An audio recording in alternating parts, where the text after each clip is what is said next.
you. And first of all, I do want Spar, if you can unmute Dark Helmet for just a minute and let him say a quick welcome to everybody as on behalf of the nation. Richard, we told you we got a lot of lingo in F3 Nation.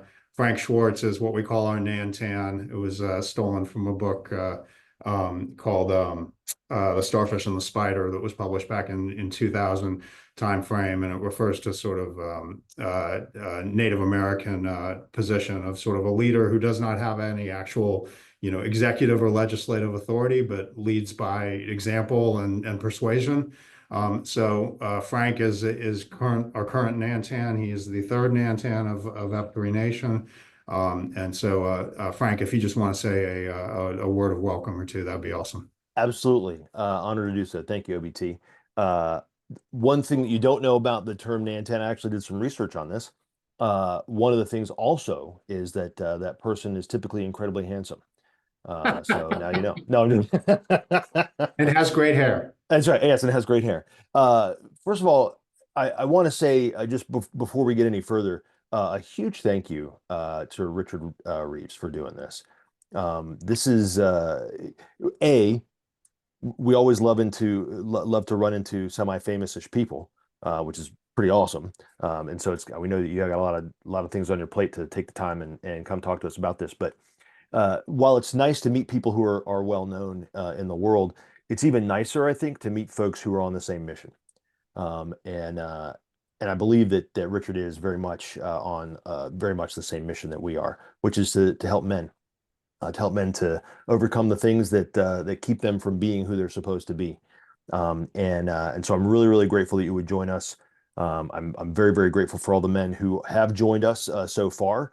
We'll obviously be sharing out some recordings of this internally and stuff like that. But the thing I think that is the most important thing that I hope that we all take away is, and I know that he's going to share some gems, right?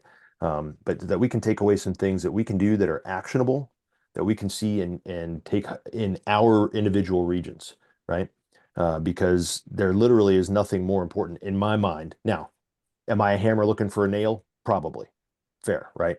But I don't think there's anything more important right now in our world than the lack of male leadership and the failure to start in young men and the things that we're seeing with regard to men in our country and in our world. So I'm very, very excited to hear what Richard has to say and to hopefully kind of continue to walk this path together as things go forward. So thank you very much, men, for being here, and thank you, Richard.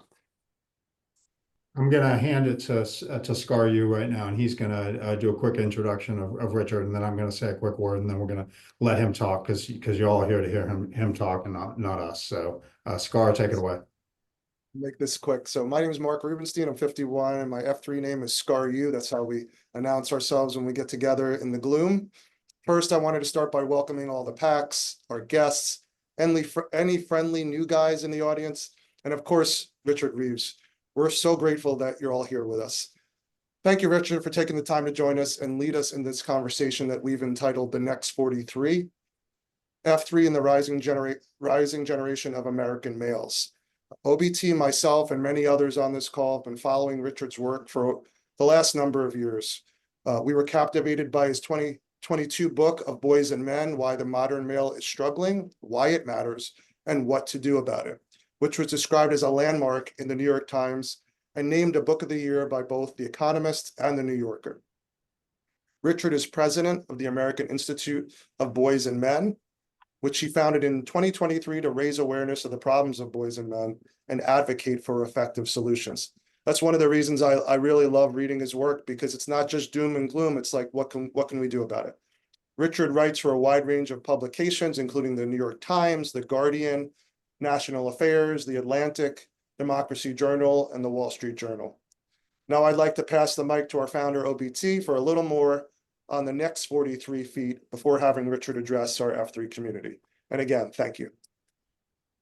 Awesome. Thank you. Thank you, Scar U. And Scar has been an awesome partner in making this happen. So thank you, brother, and appreciate you.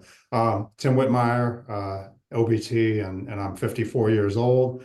And look, this is 54 is 11 years older than what we name as sort of our target age, because we know that young guys, it's hard to it's hard to get them out to F3, right? Young guys are out late and sleeping in late, and looking to sort of shape their futures and work long hours and find the person or people that they're going to share their lives with.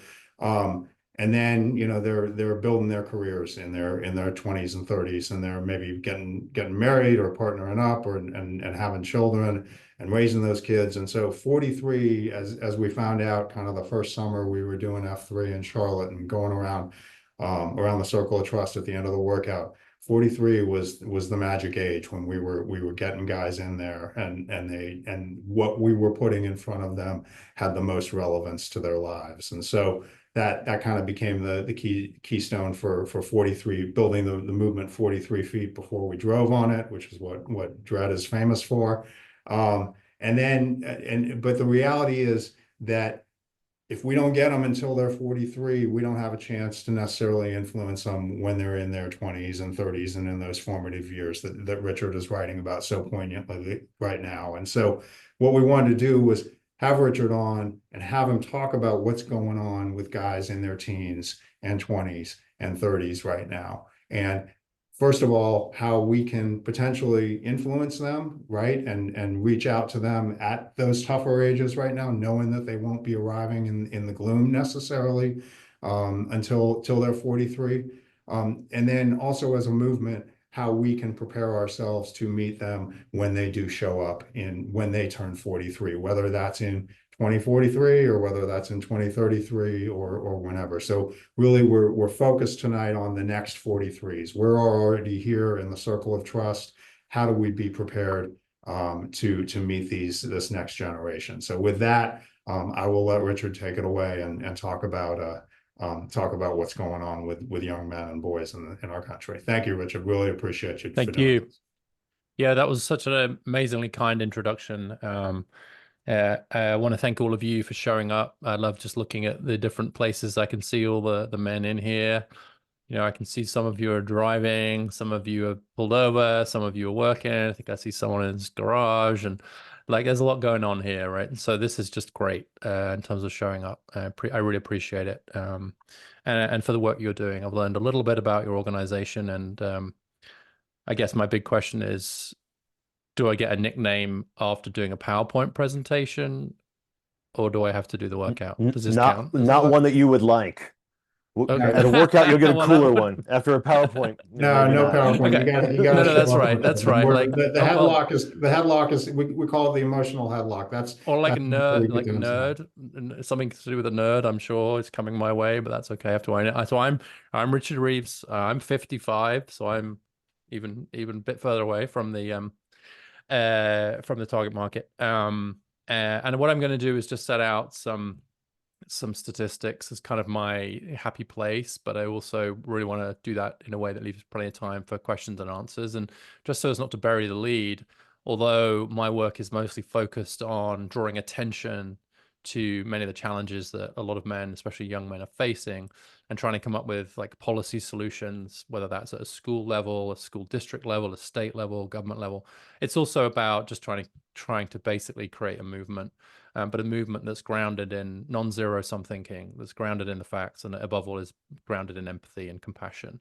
That's really kind of the motivation for my work. And one of the things I will typically say to any audience who will come and endure some of the statistics, or maybe reassured that they're not alone in their worry by the statistics, is like, what can I do? And one of the things I always say is, well, this is a group I don't need to say this to, but what I will say is that there is a boy or a young man in your life who needs more help than he's currently getting.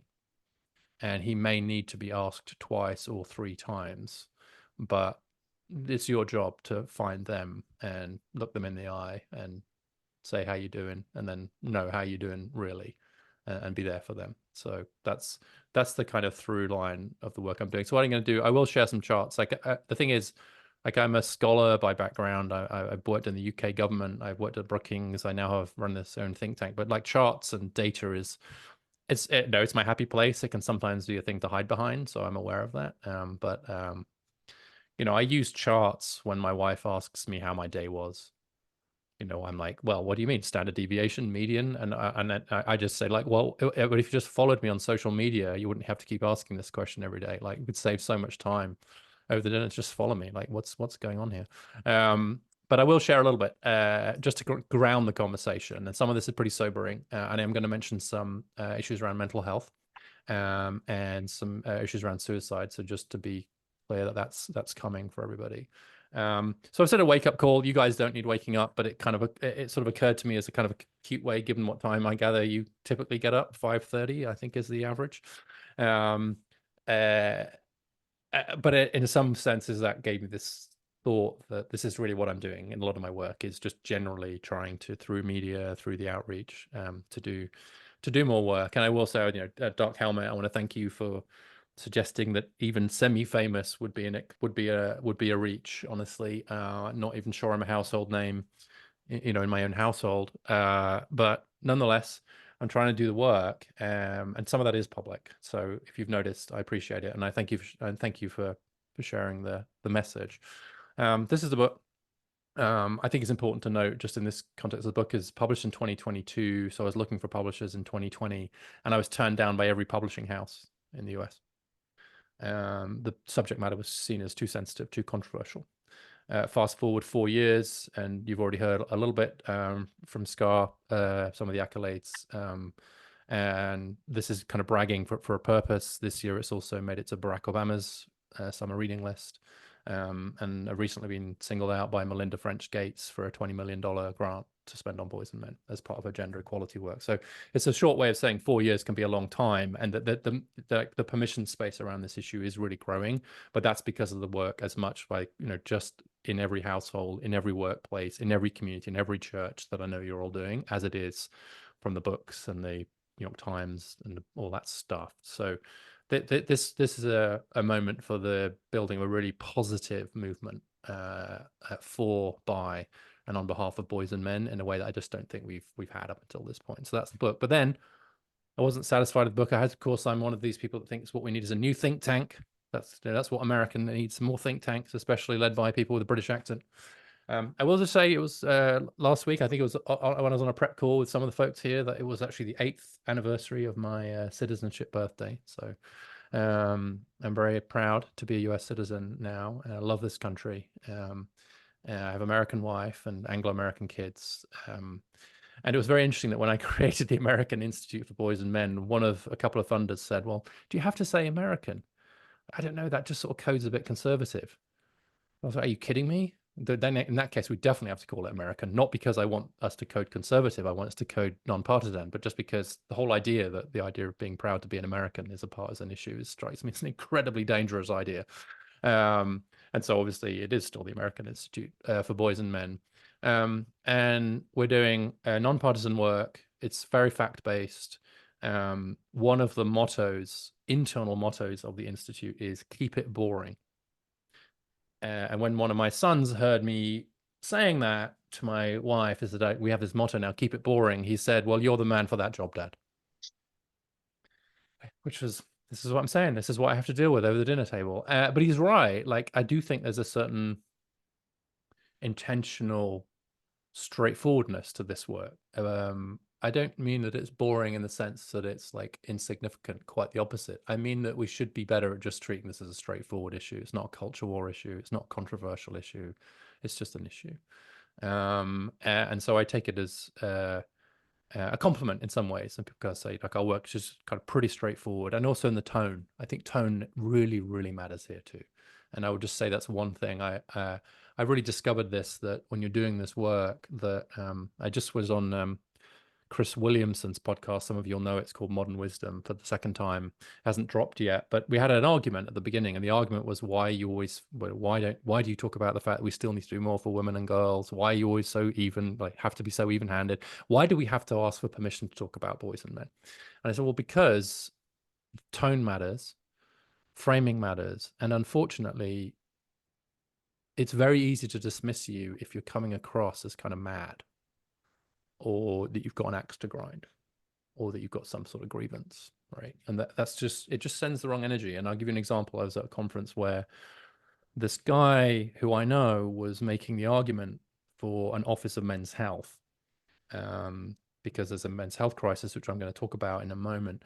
But he did it in such a way, so there are all these offices for women's health, and all these men are dying, and this is kind of issue. And why does any of the panel support, the idea of an Office of Men's Health? And if not, tell me why not.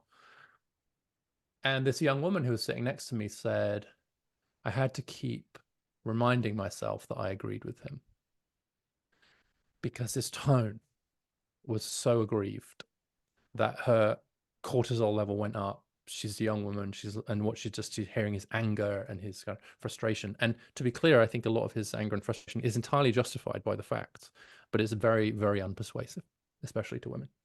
And so I think that the tone I get from you, just based on the pre-calls and all this, of just like, this is all about positivity. This is not about putting anybody down. It's about everybody rising up.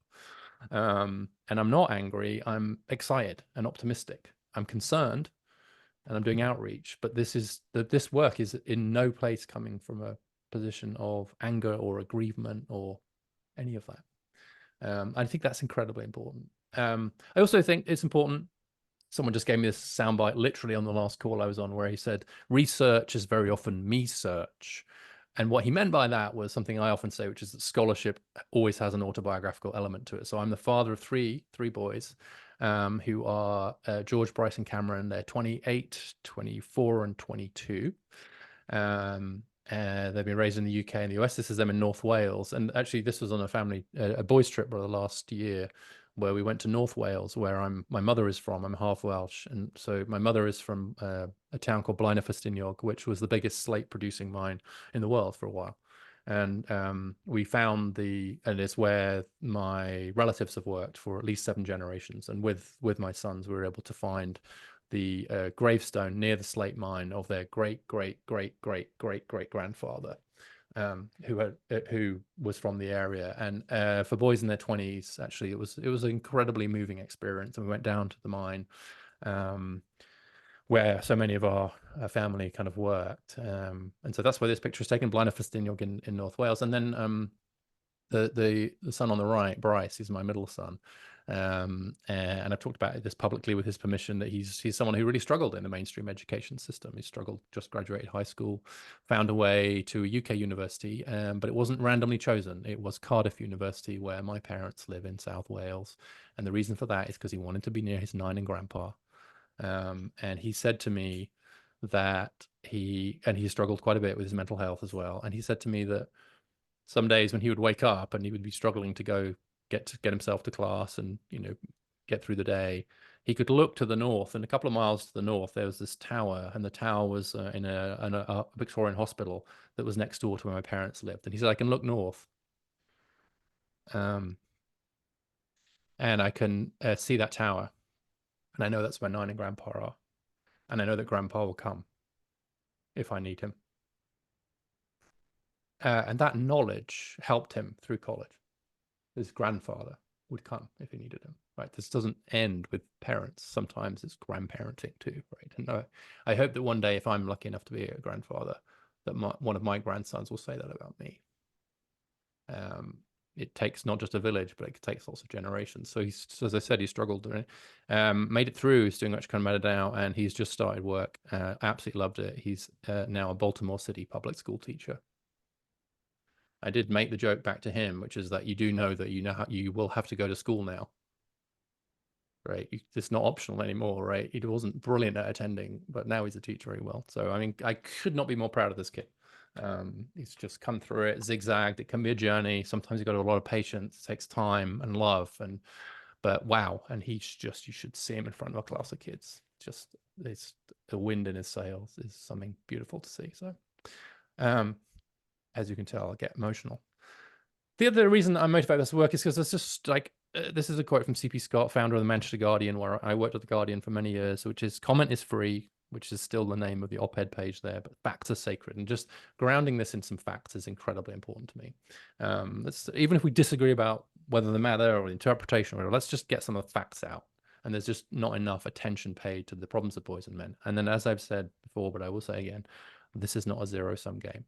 To pay more attention to the problems of boys and men, to reach out to have policies, to have communities, to have men's groups, to have boy-friendly education policies is not to take away from what we need to do for women and girls. Anybody who frames it that way is not our friend. So I'm going to talk a bit about some of these pretty briefly, just to leave plenty of time. So I'm going to do mental health first, as I suggest, then education, bit on wages and work, bit on family and fatherhood, and then some solutions at the end. So to say a bit about mental health, you'll have heard a lot about the mental health crisis, especially among young people. I don't think that is a incorrect term in this case. I generally don't like the word crisis. It's thrown around too much now. But I think in this case it's relevant. So let's look at some statistics for suicide. And here you can see the increase in the suicide rate from 1999 to 2022, which is the last year we have final numbers for these different age groups of women. So young women 15 to 24, 25 to 54, and 55. And you can see it's gone up. The suicide rate's gone up for all of those groups of women. And that's had quite a bit of attention. But this is the picture for men. It is 4 times higher for men in every age group. It has increased very significantly across the board over that time period. Is now, this is relative, of course, but in absolute numbers, it's 40,000 men a year that we lose to suicide, which is about the same as the number of women we lose from breast cancer. Just to put it, I'm not saying they're exactly the same, they're very different problems, but that's the scale of the public health challenge, and it's very worrying that it's going up. But in the interest of focusing particularly on kind of some of the age groups, I want to, this is probably the hardest chart of the evening, so I apologize. This is showing something no one had done this before. This is showing you the period in the green bars are showing you the increase in the suicide rate for these different age groups up to 2010, from 1999 to 2010. So that includes the period of the Great Recession. And what you can see from these high green bars over on the right is that there's a really big increase in suicide rates among, later middle-aged men in their late 40s and into their 50s. Really very significant increase there. But then the orange bars are what's happened since 2010. Up until the most recent years, you can see the pattern completely changes. So like having risen significantly, then it leveled out for those middle-aged groups. All the actions are now on the left-hand side of the chart. And so what's happened since 2010 is that the suicide rate has risen much, much more steeply among young men than among any other group. And in fact, the suicide rate is now, depending on how you measure it, higher among men in their 20s than it is among men in their 40s and 50s, which is a reversal of the historic trend. This is something very new in the dynamics here, which is that the most tragic symptom of mental health crisis, which is loss of life to suicide, is really playing out now among young men. The previous story was deaths of despair among middle-aged men who'd been hard hit by the economy, etc. This is a different story. And I think this is a story much more about isolation. 15% of men under the age of 30 say they don't have a close friend, not one. 2/3 of young men under 30 say they agree with the statement, no one really knows me very well. We've seen a retreat from all kinds of areas of activity. Most men under the age of 30 are not dating. Most women are. Men are much more likely to be living at home, living with their parents than previous generations, and so on. And so without sort of overdoing the statistics, the story is that among young men especially, there's some dislocation, there's some detachment, there's some loneliness, there's some retreat. And then, of course, with the rise of technology, often a double-edged sword, of course, but the rise of technology has given men somewhere to retreat to, in a way that we probably, those of us who are old enough to remember this world, didn't have, right? Like, you didn't have a place to retreat to. And then some of those behaviors can also become addictive and self-reinforcing. They're certainly dislocating. If you're spending a lot of time on screens or on your own, etc., then you are by definition spending less time outside with other people, building bonds and learning relational skills. The thing that perhaps worries me most of all underneath all these is the atrophying of relational skills, which are so important for everything else. And then I just this just shows you the years of life lost, potential life lost to various different causes of death. This is in 2022. And so what you can see here, and I'm going to show you trend in a moment. Females on the left, we lost 1.4 million years of life. That's the way that they calculate the statistics at CDC. Men lost 4.1, but you can see the biggest one is drug poisoning, followed by suicide, followed by motor vehicle accidents. And that's non-suicide drug overdoses, as far as one can tell. And so the impact of drugs has been very, very significant. And you can see we lose more men to drugs, more male years to be specific, than of all causes for women. And losing 3 times as many male years of life before the age of 65 as female. But then if we look at the trend, which is what this chart does, so this is just men now, and it's showing you the rise in these. So back to 2001, these are the different causes of death that we're seeing. And so all others at the bottom: homicide, motor vehicle, suicide's gone up a little bit, but the top one is drug poisoning. And so what you can see is that there's just a huge rise in, this is just actual deaths now from drug poisoning. And the increase from the left-hand side to the right-hand side of this chart for drug poisoning, that increase amounts to about 400,000 additional deaths from the rise. And that's about the number of men we lost in World War II. So a way to think about this is that the increase in deaths from drugs among men just this century, the increase is accounting for about the same number of male deaths as the whole of World War II. So these are not small numbers, is the point. And they're not numbers that we should be looking away from, because this is a very serious mental health crisis that we're seeing, and health crisis more generally. I'm going to say a little bit of education, and then and then the third and fourth will be much quicker. So, this is stuff that many of you already know if you're following the work. But like, if we go back to 71, 72, men were getting more college degrees more often than women. This is 4-year college degrees, and about 43% went to women, 57 to men, which is a 13-point gap in favor of men. So the bars above the line are the male advantage in higher education back in the 70s. We passed Title IX, we did a bunch of stuff, the gap closed, then the gap reopened the other way. So we actually now have a bigger gender gap on college campuses in the US than we did in the 1970s, but it's the other way around. So to put that a different way, men are further behind women today in higher education than women were behind men in 1971, 72 when we passed Title IX. So these are very, very serious gender gaps that we're talking about. And it's worth saying no one predicted this, no one planned for this, no one was ready for this. And also, frankly, people's psychology has not caught up with this. I think when you talk about gender equality in higher education, you're talking about men, but it's still very difficult to get many college administrators to agree with that statement, even though I think the data is crystal clear on this question now. But then the question is, why does that happen? Which brings us into some of the earlier work we might want to think about, which is high school. So if you rank high schoolers by GPA, this is the bottom 10% of high schoolers. So this is the worst, the kids who are doing worst in school, the bottom 10%. And you can see 2/3 are male. This is the rest of the distribution. Look at the right-hand side. This is the top performing high schoolers by GPA, 2/3 are female. So out of high school, massive gender gap. If you happen to be a college that is quite selective and you're selecting on higher achieving students from this right-hand side, well, you're already looking at a pool that's 2/3 female. So in some ways, it's kind of remarkable that the higher education gaps aren't even bigger, right, than they are. And you can see at the bottom, 2/3 the other way around. The question then is like, why is that? And so this is just highlighting the top 10%.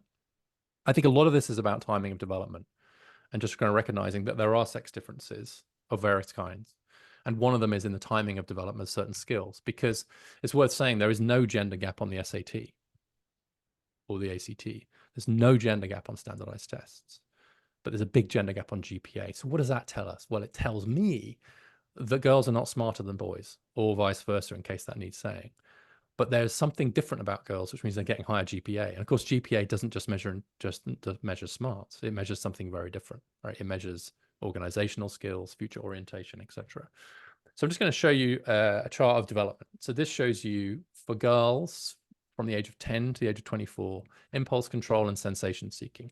Impulse control is what psychologists refer to as the brakes on the car. And sensation seeking is like the gas on the car. So sensation seeking is, yeah, you only live once. The night is young. Yes, I'd love to try that drink. Yes, it's a great idea to go out with that. Oh, a new drug. Definitely try that. Tomorrow can wait. Right. So that's the hedonistic, go for it side of us. The impulse control is the brake, which is like, maybe not such a good idea. You've got a test tomorrow. Maybe an early night. Maybe don't take a drink from a stranger. Maybe don't take risks, right? Now, of course, if you're all impulse control, you have a very dull life. If you're all sensation seeking, you wouldn't probably have a very long life or a successful one. But you can also see here that in the teen years, sensation-seeking peaks, impulse control is not developed. So this is a statistical way of telling you that the teenage years are a hot mess because the gas and brake is not sorted out. That's for girls. But now check it out for boys. Look at sensation seeking for boys versus impulse control for boys. And look in this period right here in the middle between, say, 14, 15, 16, 17. These are the high school years, right? Now, bear in mind that the sensation seeking line, these are averages, of course. The sensation seeking line is the one saying to you, screw the homework, don't worry about that, stay up late, go out, do this, blah, blah, blah. The impulse control is the one saying, maybe you should do your homework. Maybe you should turn in your homework. You know, maybe not such a great idea to go out late. You know what? You want to get into college, you should probably be thinking about that now, etc. So there is a developmental gap, which is no way to blame boys. We were all in this situation. It is simply to say that the education system doesn't take this difference into account, which is why you have that difference in GPA. And too often what the education system actually does is treat boys like malfunctioning girls. It's to say, it's basically on a macro scale to be saying, why aren't you more like your sister? Right? And the truth is, the answer is because I'm a boy. Right? And so if we don't set up the education system in the right way, of course, boys are going to fall behind, which is exactly what's happening. The other thing I'll just say, pointing in passing, is that we've seen a massive decline in the share of male teachers. So in the 1980s, it was 33% male teachers. Now it's 23% and falling, particularly in high and middle schools. For every male teacher we lose, we lose a coach. So every 3 male teachers we lose at least one coach, because men coach in schools as well. We're losing male role models. I actually think that if it was going the other way, this would be a national crisis. But every single year, we just crater the share of men in teaching and then wonder about male role models. We wonder about boys' educational performance. If we think representation matters, I think the fact that there are now fewer men in the teaching profession than there are women in STEM professions should give us some pause. And I do not see why this is not a major challenge. And that's one of the reasons I'm so proud of my son for becoming a N of 1 public school teacher, because there ain't many men going into teaching right now. And that is something we have to change. These are much quicker. This chart just shows you that wages have increased for women at the bottom of the distribution, on the left, in the middle, at the top, on the right.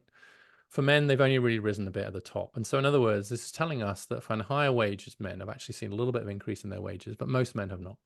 And so this is a completely different world to the one we had before. And I'm going to skip this one. And this is just to highlight, underline one of the points I made before. Fewer men in what I call HEAL professions: health, education, administration, and literacy. And I'm very pleased to say that today, literally today, is publication day for this book, Yes, Boys Can, which is a bunch of inspiring stories of men in teaching, men in social work, men in psychology, right, etc., breaking some gender stereotypes down. And it's aimed at more sort of middle school age kids. But the whole idea is to just say, look, these dudes are awesome. And you can be a dude and an awesome dude and be a nurse, right, and be a counselor and be a social worker. And anyone who tells you otherwise, you can tell them to F off. But what this shows you, this chart, is that we've just emptied the men out of certain professions. Slight rise in nursing, a lot of immigrant men in nursing, but the share of psychologists, the share of K-8 teachers and social workers has absolutely plummeted. Psychology and social work in particular really worry me. Psychology is becoming a female profession. It was not, but it is becoming so, and that's a problem if we think representation matters. And then last one, family. This is a huge change. This is the share of births outside marriage to women with a college degree, a 4-year college degree. It's doubled since 1990 up to 2019, but it's still only 1 in 10. So 90% of the births to women with a 4-year college degree are taking place in marriage. Marriage has slipped a little bit among the college educated, but not so much. But this is the rest of the population. So there's a big education gradient now. And as you've seen the wage charts, you've seen what's happening to men. And so I think that the role of men as a sort of unquestioned role of men, really, as the main provider, has really been significantly altered by something that's a good change in my view, which is the economic rise of women. But that has necessary consequences for how we think about the role of men, and in particular what we think of fathers. And I think that it's a mistake on the left to say, well, do dads matter really? I'm like, hell yes. And all the social science shows that dads matter a lot. But it might also be a mistake to say that the only way to be a good dad is to be married to the mum. No one would claim that that isn't probably the ideal, but I think it's important to state that there are lots of men who are not necessarily living with the mother of their children. But the fact that they're not doesn't make them less important as a dad. It makes them more important. We can't bench dads ever. Dads matter, period. And right now we don't account for that in our public discourse, in our description of fatherhood, or in our debate. So here's some solutions. This is my final chart. Let's start boys in school a year later or 6 months later. Give them a later start. They need a bit more time to develop. More technical high schools, more apprenticeships, more hands-on learning styles. They're very male friendly. With like the snobbery about this kind of stuff in the US is extraordinary, especially, I mean, it's true everywhere, but like the move away from more vocational forms of learning has been bad period, but it's been especially bad for boys. We're the lowest ranked economic country for apprenticeships. I hope I've made the point about male teachers. I think we should be aiming for at least 1 in 3 teachers should be male, and we should have scholarships for men, peer support groups for men. We should be throwing a lot of energy at getting more men into our classrooms, for sure, especially as more and more of the boys in our classrooms may not have a good relationship with their father, right? The timing of those two trends couldn't be worse in my view. Just in higher education, men's resource centers, I want scholarships for men into psychology, into social work, etc. And then one that and then equal paid leave for fathers. If dads matter, they should have paid leave on the same basis as mothers. And then one I've added, specifically for this group, especially, which is aggressive mentorship. It is absolutely true that men find it a little bit harder to seek help than women do, to ask for help. And we could either have a discussion about that, whether that's nature or nurture, for the next 100 years or 1,000 years, or we could just get on with doing something about it. And I actually have become quite intolerant of this argument that, well, men just don't seek help. Because after all, one of the reasons that women sometimes end up being paid a bit less is because they don't ask for pay rises as often. But very rarely do you hear someone say, well, women don't ask for it, so it's their fault, right? If they don't ask for a pay rise, they shouldn't get one, right? What we do is we say instead, well, hang on, how do we encourage women to ask for a pay rise? Or how do we structure our pay so that you don't have to ask for one, etc.? It shouldn't just be the pushiest person that gets a pay rise, right? And if men are a bit more likely to ask for a pay rise and women a bit less, maybe we should look at that. Exactly the same here. Like if men are a bit less likely to ask for help, then ask twice. Go to them. Do what Dr. K does, who's an advisor to us now. Go on the streaming platforms to deliver your mental health services. Go on walks with them. Be a coach. Coaches are mental health professionals in disguise. So let's have a Coach for America program to support them. Don't wait to be asked. Go find them. Don't take the first answer. Wait for the second answer. Get alongside these boys and men shoulder to shoulder. Because one of the things we've learned is women are better at communicating face to face. Men are better at communicating shoulder to shoulder. It's one of the things I think you guys are honestly doing. You're working out, you're making friends, you're all the stuff, but it's because you're doing something. It is a fact of human existence that men do much better at forming relationships with each other when they're doing something else. And that is not a problem. Doesn't mean we're somehow defective, right? It just means that we have different communication styles. And go into any coffee shop and it'll be full of women staring at each other, right? That's just what women do. Women are able to stare at each other for hours on end. It's unbelievable to me. Whereas if you go out, like, we're going to go and do something, right? We're going to go fishing. We're going to work out. It doesn't matter what it is. And there's nothing wrong with that. But recognizing the fact that we need that shoulder to shoulder male solidarity, you can think there could be some good ancestral reasons why we'd actually socialize with each other that way, right? But regardless of the reason for it, it's true. And so what that means is we have to be much more intentional and aggressive about our outreach to boys and men on a personal level, on an individual level, with our own sons, with the kid next door, with the kid in the school.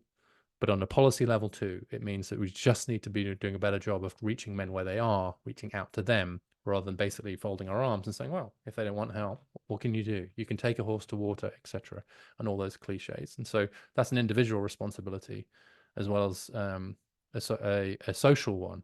And I would say there's something we learned just raising our own kids. I'll finish with this, is that our kids would come home and they'd sit across the sort of breakfast bar in the kitchen, and my wife would feed them protein and ask them how their day was, but she'd be like staring them in the face. She'd be like, how's your day? And they'd be like, I don't know, fine.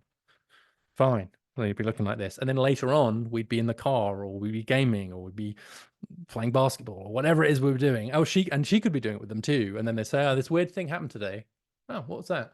Yeah, this girl said this thing. Oh, interesting. What was that? And so my wife had to learn not to stare our sons in the face and basically like do the kind of CIA attempt to get the answer out of them, right? Basically kind of emotional equivalent waterboarding. Instead, you just do stuff with them and it will come out. It will come out. It will come out in the car. It will come out on the coach's bench. It will come out, but it will come out in a way that's appropriate to them. And if that makes them a little bit different to the girls, so be it. Thank you so much.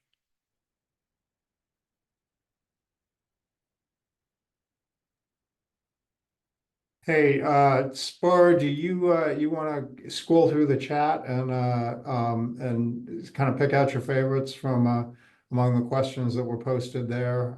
I want to actually though, Ralph from St. Louis is a good friend of mine, so I want to encourage you to ask his question as well. Yeah, sure. So first off, if you have a question, I'm going to put some order around this since we have 95 guys here. That's fluctuating a little bit up and down. But if you have a question, make sure you raise your hand or make sure that you put it in the chat line. Yeah, Ralph was a great question. Actually, that was going to be my first one.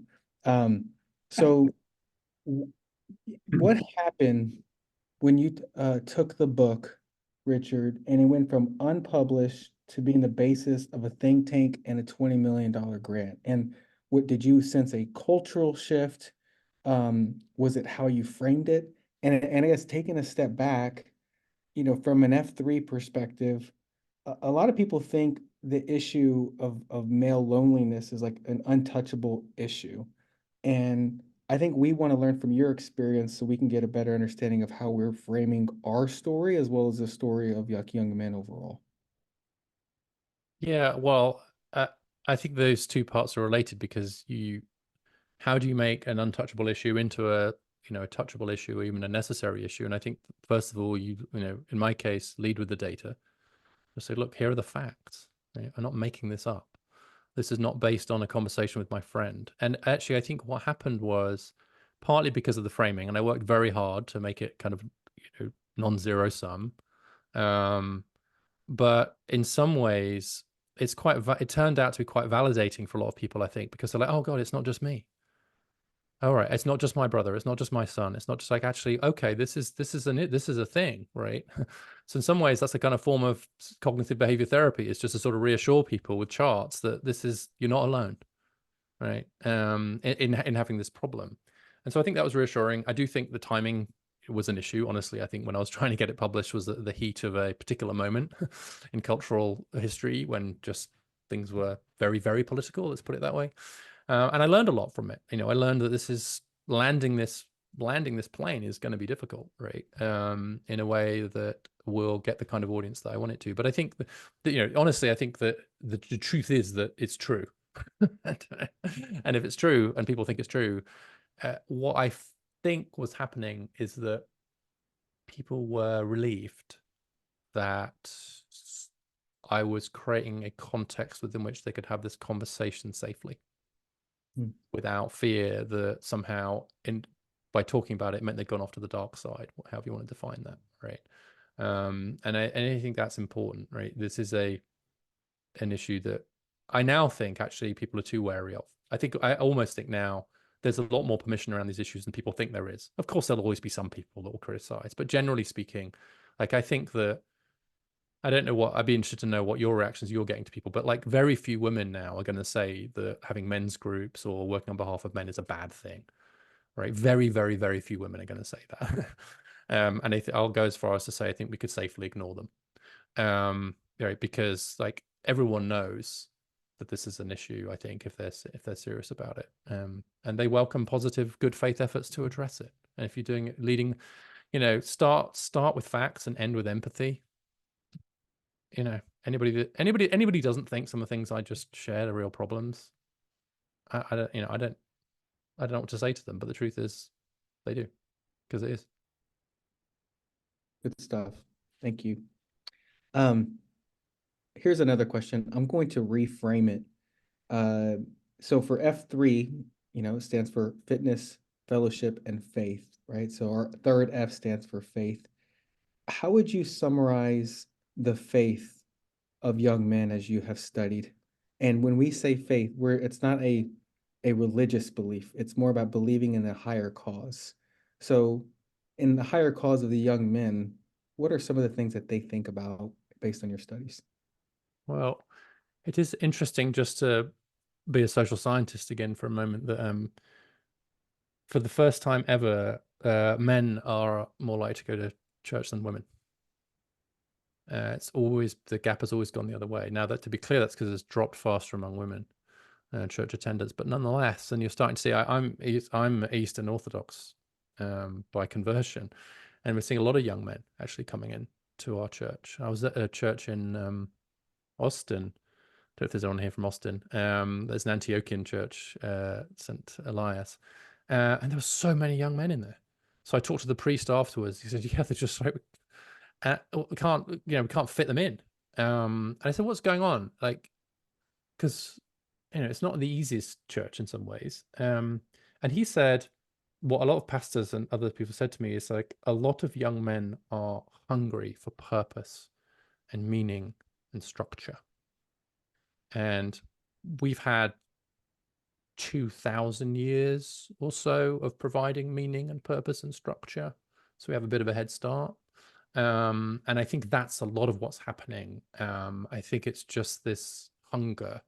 And why is that hunger so great among a lot of men right now? And I'm not just young men, but I think it's because many of the traditional ways in which men were supplied with meaning and purpose, particularly through being protector and provider, are just much less obviously true today than they were 40 years ago. Now, that doesn't mean that we don't still have a huge role to play in those roles, but it's like it's less of an obvious supply of meaning and purpose than it was previously. That's left a gap, which is, I think, in some ways turning men back to faith. That said, I do think I think that faith traditions have a huge part to play in this. I haven't said or written much about this yet. That said, I also do think there are some elements certainly within evangelical Christianity that can actually sell a little bit of false bill of sale in suggesting that we can somehow go back to the 1950s, and that you'll find a trad wife, and you can reassert your, biblical role as the head of the household with a submissive wife again. And I personally think that's bad theology, but I also think it's bad advice for the modern world to most men, as a general proposition. And so I think there's a contest going on right now about the role of churches and faith traditions. We published a piece by an imam about masculinity. We're about to publish a piece by a Christian, and we have a piece coming from a rabbi for American Institute for Boys and Men about what is the role of the faith traditions in this, because it's central. But rather than pointing to some of the kind of negative aspects of it, I lean into it. So I've helped create a men's group at my church, and the church in Austin, they have a men's, they call it the cigars and scotch club. And then they make it clear you don't have to smoke cigars or drink scotch, but they unapologetically lean into a sort of very masculine framing of it to try and get more men in. And I'm like, I'm here for that. That's good. Keep your questions coming, guys. And we'll get to them as quickly as we can to get Richard's feedback. Here's a good one. 2 cultural threads that are prevailing in our society today: sports gambling and porn. Talk about what you've seen with young men regarding these 2 particular topics. And I think more importantly, one of the things we talk about in F3 is thinking ahead, 43 feet ahead. We talked about briefly last week. So what can we expect to see in the future regarding these 2 particular topics if we don't try to help these young men today? Yeah, so I actually last week met with Jonathan Haidt, the social psychologist. He has a book out, The Anxious Generation. He's the man that's getting the phones out of schools. God bless him. And he's also co-chair of the advisory council of the American Institute for Boys and Men. And he basically kind of hauled me over the coals for my and our failure to pay enough attention to those issues, and gave some pretty serious marching orders to do better on that front. He also recommended, which I will now also recommend, having listened to it, a conversation between Anna Lemke and Peter Attia on the Drive podcast, or her book, Dopamine Nation. It is very clear that the dopaminergic addictive tendencies, right? So this is a dopamine system where you get the high, but you get it without the work, as opposed to getting the high after doing the work, like you will get after your workouts, and how that forms addiction, rewires the brain, etc. I have been, and I should say on sports gambling, it's very new, but we are about to publish a summary of a very good research paper showing that it is a significant problem, especially for lower income men. So the men you'd most worry about. Of course, it's early. Hopefully, we'll develop some resistance, some systems, right? But right now, it's clearly a problem. Pornography, harder to say. I was pretty ambivalent in my book, honestly, about the impact, having listened to and now read some of Anna's work, Anna Lemke's work. I'm moving my position on it a little bit, for sure. My position up until this point has been that the large problem with pornography, and I would have put gaming in this category too, is that it's displacing other activities. So it's not that it's directly harmful, it's what you're not doing when you're doing that. And it's a replacement for in real life relationships. It's a replacement for exercise. It's a replacement for friendships. It's a place to run to. It's a place to hide, retreat to. It's easy. And this is more like Chris Williamson's sedation hypothesis, I think, a play there. But I don't know. I'm open to the idea that the combination of these different forms of potentially addictive behavior has created a cluster for a lot of young men. And it's probably a bit of both. It's probably a retreat, but also potentially addictive as well. But I won't go any further than that, because right now, I think, again, the evidence we have, particularly on pornography, is a little bit mixed and quite hard to I think it's quite hard to state with any clarity. Good stuff. Here's another one that just came in, and really this expands upon what you're seeing with other organizations that target men and to help assist men. But men respond better to a challenge and to an appeal to comfort, and that's really at the root of what we do within F3. And we're curious if you've seen that approach have success in other areas. Yeah, I mean, it's interesting. I think I mentioned earlier, but like, I think it's one of the reasons why some men might be attracted to something like the Eastern Orthodox Church, because like it's like they're long services. And you have to stand up for a long time, and it's like very complicated, and like it's hard. Like this is not in and out. So I have no evidence for that. So to be clear, that's speculation. But yeah, what you see is that boys and men are more attracted to competition, to challenge, for sure. And so it's one reason why the reduction of things like high stakes testing in schools is not great for boys. It's not that you want to only do that, but for sure you need some of that. I'll give you one example. This is more about the competition aspect, but I'll come back to the challenge. I was talking to this woman who's a choral teacher. She teaches singing chorus in school, and she needed the boys to sing high, right? I guess they were middle schoolers, I don't know. And they wouldn't do it. They were so self-conscious about singing high. So she kicked the girls out and just did it with the boys. And then she said, "We're going to have a competition who can sing the highest." Immediately, the boys are all singing high, right? Why? Because she turned it into a competition, right? So there's something about like turning stuff into competitions that's really good for boys. And I think that's because it is a little bit of a challenge. The other thing I've noticed, and we have published this as well, is that if you're trying to attract men into professions, this particular study was about social work. They respond very well to the message that if you work hard and you're good, you'll get rewarded in this space as well. So they want to go into a profession where they're going to be challenged and if they do well, they'll get rewarded. They don't like the message that if you just come here, everyone gets paid the same. It's great. It's just quite off-putting for men. And so all of that, I think, is pretty good evidence that at the average, men respond a little bit more to the idea that there's some sort of competition here. There's a challenge to be overcome in order to get to the other side of it. And I'll say one more thing about this, which is that I think that's what the best rites of passage have always done throughout human history, right? I mean, I think it's hubristic of us to think we can be the first society that doesn't think hard about how boys become men. And I don't think there's going to be like one rite of passage that we go through now. But if you think about the various rites of passage that we've had historically, and even kind of more recently, they have involved some sort of challenge, some sort of difficulty, some sort of getting to the other side of that challenging thing, whether that's the walkabout or, you'll see in indigenous populations, the hunt or whatever.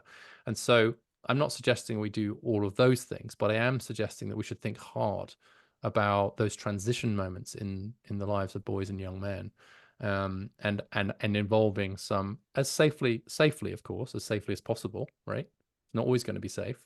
Nothing's perfectly safe.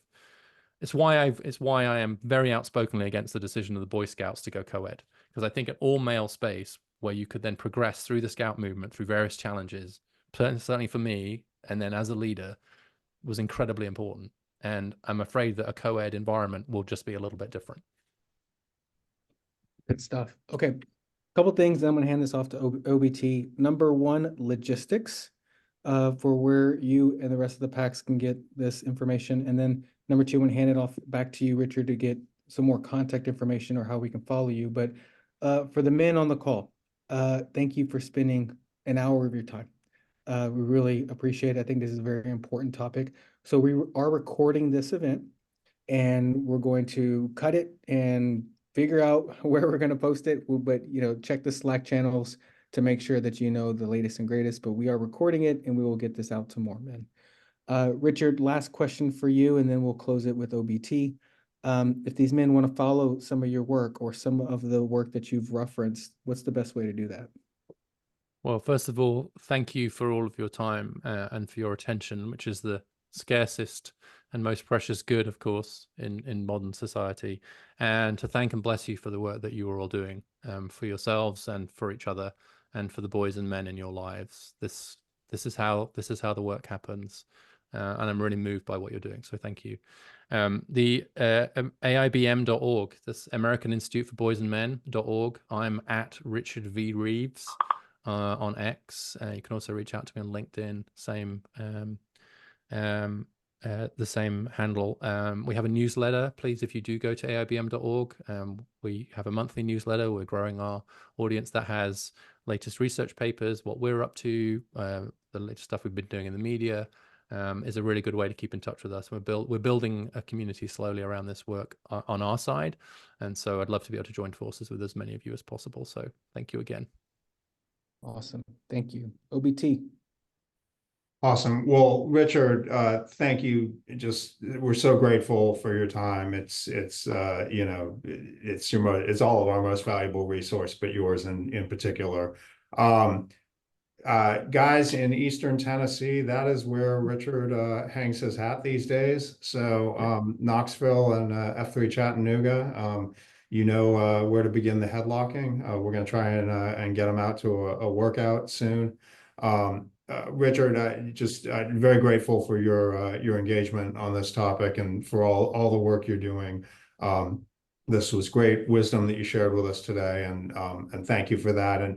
And this is the start of a conversation. I mean, I think there are so many things that we can be doing as boots on the ground in this movement to speak positively. And I just absolutely love the piece about that this is not a zero-sum game, that we can lift up the women and the girls in our lives at the same time that we're making sure that our boys get the attention that they need, and the young men get the attention that they need as well. So please, we will keep in touch. I know Dark Helmet has already texted me about some parting gift swag that he wants to send you so that you're properly F3 logoed even before you show up to I'm a sucker for a bit of swag. You'd think I wouldn't be, but I love it. Just love it.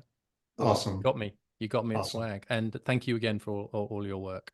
Keep Yes. it up, guys. Well, Keep it up. It's missional, as I think you can feel in this. It's missional for all of us.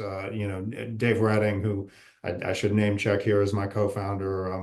I was not the only man behind this on day one, and there were 35 men who came with us alongside at that first workout.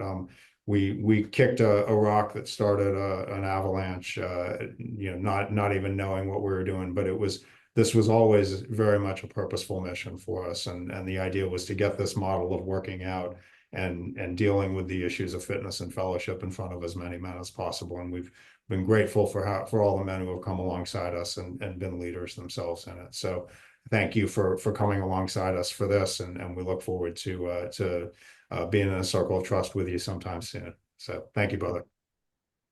Thanks again. Have a great evening, everyone. All right. Thank you, Thank you. Richard. Bye now.